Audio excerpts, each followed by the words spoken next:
Assalamualaikum warahmatullahi wabarakatuh. Apa khabar semua sahabat-sahabat di luar sana? Pagi ni Alhamdulillah saya sempat singgah di Impiana Hotel Ipoh, jumpa kawan-kawan. Ini saya teringat sejarah masa kerja dulu, selalu singgah di Impiana ni, salah satu port politik di Perak ni. Sebelah kanan saya sahabat saya Datuk Zaim Abdul Hassan. Ini sahabat dulu, kini dan selama. Lepas tu ada bersore-sore, kenal pula dia beradik. Yang sebelah ini Memandang Wazir. Orangnya sentiasa handsome. Komitmen dia kepada parti UMNO memang hebatlah. Sekarang jadi setiausaha patron, setiausaha kerja patron. Ini sahabat saya Datuk Sani, Datuk Sani Sofi. Dia ni daripada dulu, dia latar belakang seorang penulis. Dia punya tulis memang cukup bagus. Sampai sekarang aktif tulis. Saya kalau ada masalah-masalah, saya akan cari Datuk Sani, kerana idea dia tu bagus. Dan yang baju putih macam Dr. Pakar ialah kekanda Datuk Hamdi Abu Bakar. Ini orang lama, 5 pengat jadi wakil rakyat. Itu juga Datuk Zaim, Exco dan sebagainya. Inilah yang dikatakan pemimpin dulu, kini dan selamanya. Dan poin penting saya nak bagi tahu, sampai sekarang semua orang masih kekal setia bersama UMNO. Tak lari, tak lompat. Apa jadi pun tak lari, tak lompat. Kita masih bersama UMNO. Sekarang ini kita santai bersama Otai. Satu program baru yang dibuat oleh veteran Perak, di Datuk Sani, Datuk Khalid Nasir, yang sini pertama. Hari ini cara kebetulan kami ada sini, kita santai bersama Otai. Saya nak soal, mungkin saya akan soal tak jawab juga. Saya nak tanya Abang Hamdi dulu. Kenapa Abang Hamdi sekarang sampai sekarang ni masih dekat dengan UMNO? Tak nak lompat-lompat. Pasal apa? Sila jawab. Sebab daripada saya kenal perjuangan, maksud perjuangan dulu ni sejak daripada yang saya betul-betul sejak daripada selepas Tegal Lami lah, maksud saya mula jadi cikgu. Dari cikgu jadi Tegal Lami. Dan saya melihat UMNO kena selamatkan orang Melayu. Bukan setakat bercakap selamatkan, tapi sampai sekarang UMNO kena bertindak menyelamatkan agama bangsa. Secara betul, setiap organisasi dan manusia ada kelemahan dan kekurangan. Manusia itu sendirilah kena bersatu untuk membetulkan. Kita kena bersatu membetulkan sebarang kekurangan. Bukan kita tinggal, kemudian kita kata yang itu tak betul. Okey, mesej Datuk Hamdi tadi, bersatu bersama mengislahkan UMNO tu. Bukan berpakat jatuhkan UMNO, pelemahkan UMNO. Okey Datuk Zaim, Saya ada tokoh-tokoh sebelum Datuk Zaim nak tambah apa ni soalan. Ada tokoh-tokoh tertentu, saya tak nak mention siapa tokoh tu. UMNO sekarang sudah tidak ada. UMNO sekarang sudah tidak ada perjuangan. Satu parti yang dah begitu longkang, tak relevan lagi. Apa komen Zaim, Datuk Zaim tentang apa nama pandangan sebegini? yang pertama, kenapa itu ada silap sama sekali. Saya menyebut UMNO terus sama UMNO kerana jasa UMNO yang besar sekali. Saya ambil pada keluarga saya je. Ayah saya orang getah je, 12 hari di pagi. Benda adalah setengah ekar. Tapi 5 orang anak-anak Abu Hassan melipat tu, 3 luar negara, 2 dalam negara. Jadi maksudnya, kalau tak kerana UMNO tolong, macam mana anak Abu Hassan melipat masuk universiti, 2 dalam negara. Jadi kerana itu saya melihat jasa UMNO kepada orang Melayu cukup besar sekali. Dan kerana itu kita kena, macam kata tadi, kita kena tentukan UMNO ini balik berkuasa negara kita ni. Macam kata lagi, kita mesti UMNO kena ambil balik kerajaan berkuasa. Itu pendapat saya. Betul. Betul, terima kasih Datuk Zaim. Saya pun boleh sebut ayah Datuk Zaim, ya. Datuk Sidang Abu Hassan, dia Datuk Sidang saya masa saya duduk jadi Edu Paridu. Memang baik, memang kenal sangatlah. Datuk Sani, bila cakap soal pengislahan, Datuk Hamdi cakap tadi, kita kena sama-sama bantu, kena sama-sama perelokkan. Datuk Zaim pun UMNO banyak jasa, not only untuk orang Melayu tapi untuk rakyat Malaysia. Jangan lupa yang UMNO berjasa untuk semua. Dan proses pengislahan untuk repair UMNO ini, macam mana kita nak buat? Ada cadangan-cadangan tak? UMNO mesti di repair. Saya beranggapan beginilah ni. Masalah ni yang berlaku ni bahagiannya tak akan dijalankan. Itu satu suasana yang dikatakan politik is always dynamic. Ya. Tapi secara peribadi saya beranggapan masalah, sebahagian dari masalah yang telah berlaku biarkan dia berlalu. Maknanya let the problem solve by itself. Tapi dari segi perancangan, dari segi pengurusan masalah, problem managementnya, kita kena kategorikan mana masalah yang perlu disegerakan, mana masalah yang boleh dilupakan, dan mana masalah yang dijangka akan berlaku. Itu sebabnya kalau dari segi apa yang selalu saya suarakan, pertama kita kembali kepada maudhu. Dalam bahasa Inggeris kita sebut sense of purpose. Nama itu kita dalam UMNO ni sebenarnya apa? Betul kan betul? Kalau nama itu betul, insyaAllah landasannya betul. Barat kita sembahyang, kalau 3 rakaat tu kita buat 4, itu dah salah. Itu dah tak betul. Ya? Kemudian yang kedua, sense of priority. Pentingnya keutamaan. Apa keutamaan UMNO? Keutamaan peribadi ke, keutamaan COVID ke, keutamaan projek ke, keutamaan bangsa ke, negara ke, tanah air ke. Yang ketiga ialah pentingnya pencapaian. 75 tahun kemerdekaan, tentulah ada UMNO yang mencapai sesuatu yang baik. Kenapa yang buruk tu saja yang dilihat? Semudah itu dulu. Okey. Terima kasih Datuk Sani. Untuk makluman tuan-tuan, Memandang Wazir ni dia pengarah kita hari ni. Dia pantau kami. Macam mana kami ada di panel ni bercakap macam mana. Dia pun banyak poin juga, tapi hari ni saya tak bagi kat dia lagi bercakap. Dia pantau aja dulu. Betul. Saya tertarik dengan pandangan Datuk Sani tadi. Kita kena ingat sense of purpose, sense of priority, and yang ketiga achievement, pencapaian. Okey. Kita akan bincang ni panjang sikit, no problem. Kita akan bincang. Okey. Kadang-kadang kita terkeluar tujuan kita. Purpose kita lari. Masuk UMNO nak berjuang ke nak cari wang? Misalnya. Datuk Sani ya. Kita dah lari. Lepas itu yang kedua, sense of priority. Kita tak reti nak nentukan mana yang patut buat, mana dulu, mana kemudian. Kegagalan seorang pemimpin ialah dari segi aulawiyat atau priority, sense of priority yang Datuk Sani Priority dan sebut. urgency. Priority dan urgency. Mana lebih penting dan mana lebih patut disegerakan. Dan yang ketiga, achievement. Kita nak capai apa? Apa yang dah dicapai dan apa yang kita nak capai. Itu panjang cerita tu. Kalau satu tajuk saja pun kita boleh bincang macam-macam. Kita balik pada soal sekarang ni. UMNO dilihat macam banyak masalah. Masalah macam-macam. Orang luar lihat bermasalah. Dan kadang-kadang masalah yang dilihat oleh orang luar itu disambut oleh orang UMNO sendiri, oleh pemimpin UMNO sendiri, benci parti sendiri. Apa komen Datuk Hamdi dalam perkara ini?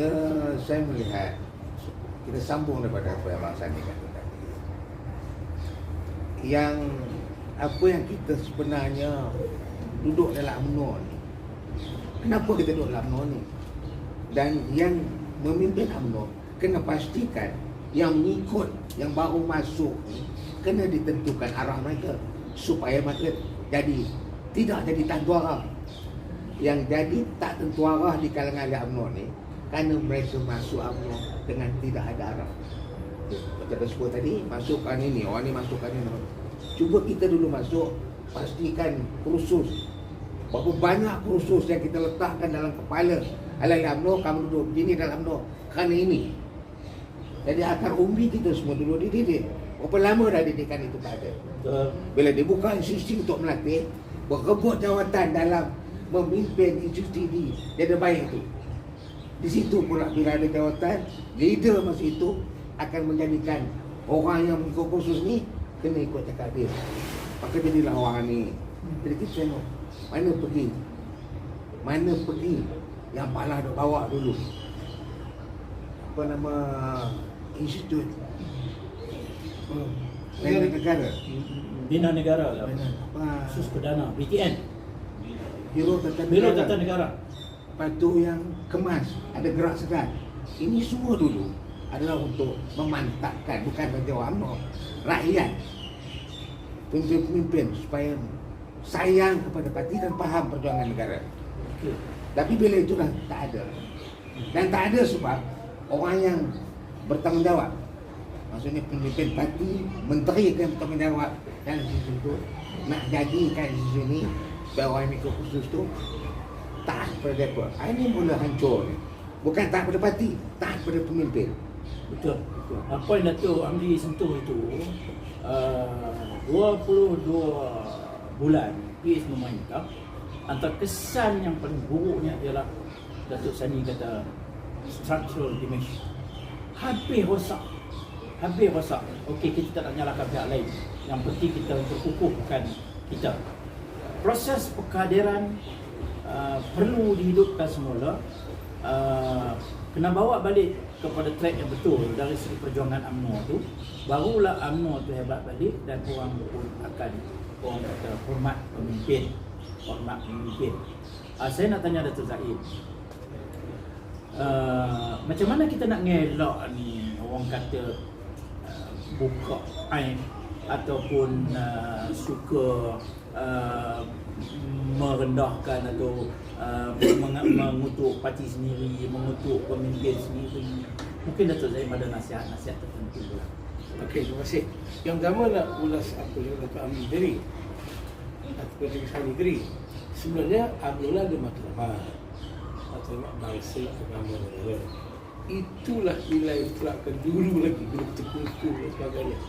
Dan sebenarnya UMNO telah berjaya kalau itu meningkatkan bangsa, meningkatkan agama, negara dan sebagainya.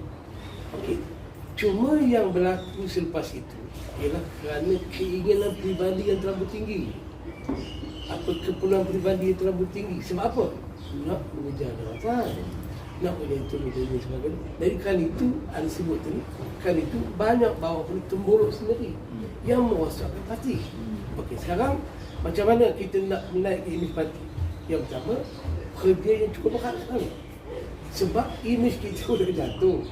Orang pada K. Melaka sebagai contoh, apabila Dewi Harun bercakap pasal keburukan sendiri, itu kita mendedahkan keburukan kita yang tak sepatutnya berlaku.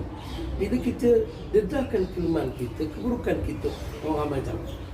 Orang ramai tahu, oh, Rabu begini, Sulaiman begini, Dewi begini, oh tu begini, dan sebagainya. Jadi maksudnya, lagi teruk UMNO tu di mata uli dan anak UMNO. Jadi nak membetulkan keberobrakan itu kena makan masa yang banyak. Tetapi tak boleh terlalu lama. Kena segera. Jadi segera itu jangan ada usaha untuk meruntuhkan apa yang ada sekarang. Kita bina, kita perkuat, kita kukuhkan institusi ada sekarang. Apa ni, institusi presiden, kepimpinan yang ada. Sebab kalau kita permasalahan sampai kita kata, oh ini tak sesuai lagi, ini dah ulang kurang ni. Jadi menyebabkan akan bertambah rosak lagi. Jadi maksudnya kita perlu kepada usaha untuk membetulkan kebobrokan yang berlaku sekarang dengan pertama dengan wujudnya pengundi 18 tahun bawah ni teman. Yang kita risau. Kalau Melaka boleh pakai, tak tahu. Tapi kalau PN Nimba boleh pakai. Ini satu risau kita. Yang pertama, pengundi 18 kita tahu sikap lemah. Orang marah bila UMNO, satu lagi. Orang marah memimpin, satu lagi. Orang marah bila orang kena memimpin, satu lagi. 4 musuh sekali tu. Yang berlaku sendiri. Betul. Terima kasih Datuk. Itu satu pandangan yang patut kita beri perhatian. Saya nak pergi pada Datuk Sani. Datuk Sani, saya nak pergi, mungkin Datuk Sani ada sedikit petua atau cara-cara nak supaya UMNO dilihat elok, UMNO dilihat elok, yang akhirnya BN itu juga akan dilihat sebagai itulah pilihan yang terbaik. Kita ni tak ada masa. Ni pilihan raya Negeri Melaka. Habis pilihan raya Negeri Melaka tak tiba-tiba tak berapa lama ada pula pilihan raya umum yang ke-15. Ini semua memerlukan satu strategi yang bukan boleh fikir secara yang mudah. Strategi bersama. Mungkin Datuk Sani ada pandangan-pandangan tertentu dalam persoalan ini. Silakan. Nampak dari berbagai masalah yang sedang melanda UMNO sekarang. Memang jelas timbul keperluan. UMNO perlu pembetulan, perlu proses pembetulan, corrective measure. Dan yang perlu menjalankan tugas korektif ni adalah pucuk pimpinan. Pucuk pimpinan. Ya. Jadi secara ringkas, proses yang kita alami sekarang ini memerlukan 3 perkara. Satu, quality leadership. Quality leadership. Kepemimpinan yang berkualiti. Bukan bermakna saya kata pemimpin UMNO sekarang tak berkualiti. Tapi pastinya ada ruang-ruang untuk penambahbaikan. Supaya kelemahan-kelemahan ini dapat diatasi dengan teratur, dengan terancang. Okay. Kita tak boleh menyelesaikan masalah just baik boleh tak, kena terancang. Kedua, quality followers, pengikut yang berkualiti. Pengikut berkualiti ini main peranan penting semasa pemilihan. Okay. Dia tahu siapa yang patut dilonjakkan, dia tahu siapa yang patut diturunkan. Akhirnya proses penapisan berlakulah. Kita ada ruang dan peluang untuk memilih pemimpin yang berkualiti. Ketiga, berbalik cerita apa pencapaian yang perlu kita lakukan selepas ini. Tadi saya cerita pasal PAS. Ini orang nak tengok apa UMNO nak buat. Orang pun nak tengok apa yang ada dalam bakul UMNO untuk aku nikmati masa akan datang. Terutama pengundi badan, pengundi-pengundi muda, dia tak mau dengar lagi cerita UMNO ni berjuang mereka, UMNO buat bandar raya, UMNO bagi t-shirt, topi, tambang. Ini cerita ini dah kuno pada golongan muda dan golongan di bandar. Mereka nak lihat ke mana mereka akan dibawa. Jadi dari segi itu, planning adalah satu kemestian, bukan satu pilihan. Merancang masa depan, memaklumkan kepada warga, ya? Aku ada ini, dalam bakul aku ada ini. Ringkas kata macam manifesto lah, ya? Tapi manifesto hanya untuk pilihan raya. Dalam konteks rancangan masa depan, RMK 12, RMK itu wawasan ini yang selama ini tak capai 1% pun. Orang dah mula bertanya balik, kenapa ini tak tercapai? Bahan yang kita catat ialah 30%. Kita tidak ada mempunyai jawapan yang macam. Jadi untuk mengalih persoalan yang dibangkitkan ini, kita perlu ada sesuatu. Wishlist rakyat. Dan dalam kalangan wishlist itu kita dah ada. Saya pribadi, saya gagal melihat, mungkin ada, tapi saya gagal melihat satu yang komprehensif. Kemana UMNO nak bawa umat Melayu? Kemana UMNO nak bawa warga Malaysia? Kemana UMNO nak bawa negara Malaysia? Katakan 5 tahun, 10 tahun, 30 tahun ke depan. Ini perkara perlu memerlukan 3 perkara tadi itu. Iaitu quality leadership, quality followers. Dengan kita sebagai pengikut ni ingat kita ada peranan, kita juga ada peranan. Ya. Ketiganya lah capaian mana yang Terima kasih Datuk Sani. Itu poin tu. Kalau kita bahas lagi itu lain lama banyak lagi boleh bahas tu. Quality leader, quality follower. dan juga what is New Deal. Orang sekarang nak tengok New Deal, budak muda-muda nak tengok. Tak macam kita dulu. Terima kasih Datuk Sani. Dan saya rasa saya nak bagi dengar suara memandau sikit. Mungkin Manda ada beri komen sikit berkenaan dengan apa nasihat Manda pada kita punya orang UMNO sekarang lah. Silakan. Terima kasih. Bagi saya peribadi, UMNO ini saya dah kenal lama. Dan sesuai dengan umur saya, sekarang pun dah masuk 81 dah. Alhamdulillah. Jadi UMNO ni walaupun saya bekas kaki tangan kerajaan, tapi saya mengikuti UMNO ni daripada awal sampai sekarang. Daripada zaman Tengku lagi, kita dah kenal dah UMNO ni. Tapi jadi saya setuju dengan Datuk Sani. Kepimpinan itu adalah penting dan pengikutnya juga penting. Jadi pandangan daripada Datuk Hamdi tadi pada saya, kita kena latih orang ni dan kita tunjukkan ke mana kita nak bawa, baru kita boleh kukuh dalam satu parti. Kalau tidak, harap pemimpin saja pun tak boleh. Kalau lepaskan penyokong aja bawah ni lagi tak kukuh. Jadi itulah pandangan saya, kita perbetulkan balik. Betul. Terima kasih Manda. Suara dia kita dah dengar. Dalam suasana Rabiul Awal ini, saya teringat pesanan Nabi. Nabi sebut, jadilah pemimpin yang baik. Itu yang pertama. Yang kedua, kalau tak boleh jadi pemimpin yang baik, jadilah pengikut yang baik. Yang kedua. Yang ketiga, jangan jadi yang ketiga. Yang ketiga tu apa? Hak satu tak boleh jadi, hak dua tak boleh jadi, dia jadi belit. Ada pecah belah, ada pecelaru orang, habis semua. Jangan. Yang pertama. Yang kedua, kami semua ni hotel-hotel Perak ni, kami doakan semua veteran seluruh Malaysia sihat, ceria. Dan ada rezeki kita akan jumpa. Dan yang ketiga, kami juga hari ini semua, saya Datuk Zaim, Datuk Hamdi, Datuk Sani, Manda, kita ucapkan selamat bersidang kepada seluruh cawangan-cawangan UMNO di seluruh Malaysia. Semoga mesyuarat dapat dilaksanakan dengan baik, dapat mengeratkan balik silaturahim. InsyaAllah ini nak kata santai bersama hotel perdana ke apa saya tak tahu Datuk Sani.